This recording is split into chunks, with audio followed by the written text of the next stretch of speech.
બાળ મિત્રો, શું આપના બીજના સંગ્રહના વરિયાળી અને જીરું પણ છે? અરે લાલા, હરિયાળી ઇલાજ પડતી અને લાંબી છે લાલા. જીરું પાતળું અને સુગંધવાળું છે લાલા. બાળ મિત્રો, હવે કહો મિત્રો, કયા બીજ લીસા છે? લાલા, રાજમા, તલ અને મેથી લીસા છે અને ખરબચડા. ધાણા અને ગવાર થોડા ખરબચડા લાગે છે લાલા. બીજ નાના હોય છે પણ એમાંથી મોટા છોડ અને ઝાડ બને છે, એટલે દરેક બીજ શક્તિશાળી છે.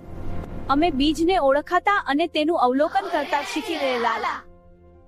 બાળ મિત્રો, આજે આપણે જુદા જુદા બીજને ઓળખીશું, તેમની સરખામણી કરીશું અને જૂથ બનાવીને તેનું વર્ગીકરણ કરીશું. હા લાલા, અમે સૌ તૈયાર છીએ.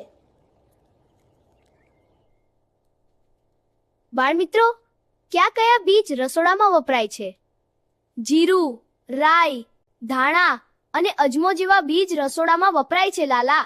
સંદો વરિયાળી મોઢું સુગંધિત કરવા મુખવાસ તરીકે ખવાય છે લાલા. બાળ મિત્રો, શાકભાજીના બીજમાંથી બીજા નવા છોડ ઉગે છે. બાળ મિત્રો, તમે ફળ જોયા અને ખાધા છે તો કહો કે ફળમાં સૌથી મોટું બીજ કયા ફળનું છે? લાલા, કેરીનું બીજ ગોટલો સૌથી મોટું બીજ છે. જો તરબૂચના બીજ ચપડા છે. હા બરાબર, કેરીનું બીજ સૌથી મોટું. બાળ મિત્રો, કયા બીજને ફૂંક મારવાથી દૂર સુધી જઈ શકે? તલ, મરચા, પપૈયા અને તરબૂચના બીજ હલકા હોવાથી ફૂંકમાંથી ઉડી જાય છે લાલા. મિત્રો, તમે કેટલા જૂથ બનાવી શકો? અમે 4 જૂથ બનાવ્યા લાલા.